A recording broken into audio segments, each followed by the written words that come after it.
If you feel lazy and unmotivated this 2-minute rule might change your life. Whenever something feels overwhelming, tell yourself, if it takes less than 2 minutes, do it now. Dishes piling up.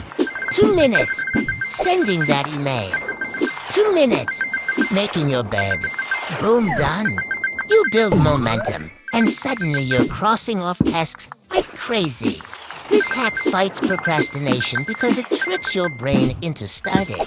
Small and starting is half the battle.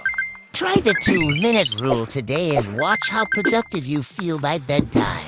Follow if you want more hacks that actually work.